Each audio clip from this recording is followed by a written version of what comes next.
আল্লাহওয়ালা হয়ে যান, সুফির দরজায় পৌঁছিয়ে যান, তাদের কথাটা আরও সে খুব দ্রুত পৌঁছিয়ে যায়, কারণ তারা একমাত্র তাদের অন্তর ভিতর মহান রবের প্রেম ভালোবাসা থাকে, যার কারণে তাদের জবান থেকে বলতে দেরি হয়, আল্লাহর সাথে সাথে ওটা কবুল করে নেয়। কারণ দুনিয়ার বিমুখতা, দুনিয়ার প্রেম ভালোবাসা ছিন্ন করেছে একমাত্র আল্লাহর জন্য, তাহলে সেই আল্লাহ কি তাদের কথা শুনবে না? আমি যদি বন্ধুর জন্য জীবন দিই, বন্ধুর জন্য জীবন দিতে রাজি হই, বন্ধুর জন্য সবসময় আমি যদি দৌড়াই, তাহলে বন্ধু কি আমার কথা রাখবে না? তাহলে যেই লোকটা আল্লাহর সাথে সম্পর্ক রাখে, ভালোবাসা রাখে, প্রেম রাখে, এই লোকটা যখন আল্লাহর কাছে কিছু চায়, আল্লাহকে দিবে না? আল্লাহ দিতে পারবে। তো আল্লাহ রাব্বুল আলামিন দুনিয়াটাকে সামান্য বলেছেন সূরা নিসা ৭৭ নম্বর আয়াত।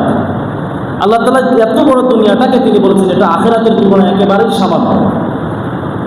তোমরা যাহা কিছুই করো না কেন, দুনিয়ার পিছে যে দৌড়াচ্ছ, কিন্তু এই দুনিয়ার সামান্য থেকে সব থেকে বড় যেটা রয়েছে সেটা হলো আখিরাত। আর আখিরাত উত্তম হবে তাদের জন্য যারা দুনিয়াতে বসে তার রবের উপরে ঈমান রাখছে, তাকওয়া রাখছে, তাদের জন্য আখিরাত উত্তম হয়ে যাবে। সুবহানাল্লাহ। সম্মানিত হাজিরিন, দুনিয়া হলো দারুল গুরুর, অর্থাৎ দুনিয়াটা হলো একটা লাঞ্ছনাময় জায়গা, ধোকার জায়গা। আর আখিরাতটা হলো দারুল সুরুর, শান্তির জায়গা, প্রশান্তির জায়গা। দুনিয়াটা হলো ধোকার জায়গা, এখানে প্রত্যেকটা সেকেন্ডে সেকেন্ডে আপনি ধোকা খাবেন, কিন্তু আখিরাতে কোনো ধোকার জায়গা নয়। দুনিয়াটা হলো অস্থায়ী, আখিরাতটা হবে স্থায়ী। এর জন্য দুনিয়ার প্রতি বিমুখতা থাকতে হবে, অর্থাৎ দুনিয়ার প্রতি লোভ লালসা ভালোবাসা থাকা যাবে। সম্মানিত হাজিরিন, উদাহরণ ক্ষেত্রে বলা যায় দুনিয়াটা হলো ইট এবং কাদা দিয়া তৈরি, যেটা যে কোনো মুহূর্তেই ধ্বংস হয়ে যেতে পারে। বৃষ্টি হলে যদি আপনি কাদা রাখেন, কাদা কিন্তু গলে যাবে, গলে মিশে যাবে বৃষ্টির পানিতে। ইট আজ হোক কাল হোক, এটা একটা না একটা সময় ক্ষয় হবেই, এটা চিরস্থায়ী নয়। তো দুনিয়াটা হলো ইট কাদা দিয়া তৈরি, কিন্তু এটার পিছনে আমরা হামাগুড়ি দিয়ে ব্যস্ত হয়ে গেছি, এটার পিছনে আমরা পাগল হয়ে গেছি। কিন্তু আমাদের আখিরাতটা হলো স্বর্ণ রৌপ্য দিয়ে তৈরি। সুবহানাল্লাহ।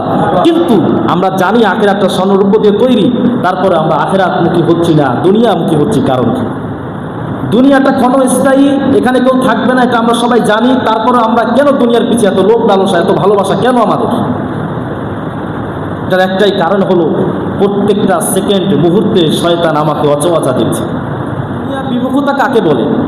আপনি দুনিয়ার ভিতরে থাকবেন, দুনিয়ার ভিতরে থেকে দুনিয়া বিমুখতা ধরে থাকতে হবে আপনাকে। সেই দুনিয়া বিমুখতা কাকে বলে? এখন যদি আপনি মনে করেন যে দুনিয়া বিমুখতা বলতে সন্তান, স্ত্রী, সংসার, ধর্ম সব কিছু আলাদা করে দিয়ে জঙ্গলে চলে গেলাম, তাহলে আমার মনে হয় দুনিয়া বিমুখতা হয়ে যাবে। আল্লাহর ধ্যানে নিয়ে গেলাম, তাহলে মনে হয় আমার দুনিয়া বিমুখতা হয়ে যাবে। না, এটা দুনিয়া বিমুখতা নয়।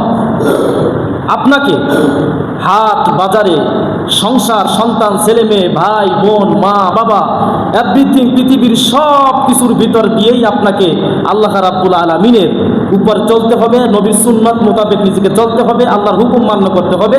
তাহলে এই ভিতর দিয়ে আপনার উপরে একদিন না একদিন আল্লাহর পক্ষ থেকে মারিফাতের জ্ঞান আসবে।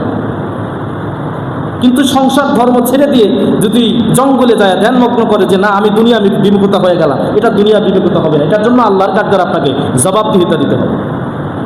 সংসার ধর্ম সব কিছুর ভিতর দিয়েই আপনাকে আল্লাহকে রাজি খুশি করতে হবে। সেটা কিভাবে? যেমন আপনি যখন একটা নৌকা বানাবেন, নৌকাটা কিন্তু বালির ভিতরে চলতে পারে না, পারে? নৌকাটা বালির ভিতরে চলতে পারে না। নৌকাটা চলার জন্য পানির প্রয়োজন হয়। কিন্তু আপনি যখন পানিতে ছেড়ে দিবেন, নৌকা পানির উপর দিয়ে চলবে, কিন্তু নৌকার ভিতরে যখন পানি ডুববে তখন নৌকা কিন্তু ডুবে যাবে। পানি ছাড়া নৌকা চলতে পারে না। আবার এই পানি কিন্তু নৌকার দুশমান। এই পানি যদি নৌকার ভিতরে প্রবেশ করান, তাহলে নৌকা কিন্তু ডুবে যাবে, নৌকা চলতে হবে। কিন্তু দুনিয়ার লোভ লালসা ভালোবাসা প্রেম সম্পদের প্রতি নিজের অন্তর দিয়ে প্রেম সম্পর্ক বানানো যাবে না। আপনার সম্পদ সব যা কিছু আছে এটা আপনার ভালোবাসা থাকবে সম্পদের প্রতি, কারণ সম্পদও প্রয়োজন, সব কিছু দরকার, কিন্তু যে ভিতরে আপনার এটার মহব্বত ঢুকানো যাবে না। যদি আপনি ভিতরে আল্লাহ ছাড়া অন্য কোনো মহব্বত প্রবেশ করেন, তাহলে আপনার ঈমান নামক নৌকাটা ডুবে যাবে। সম্মানিত হাজিরিন।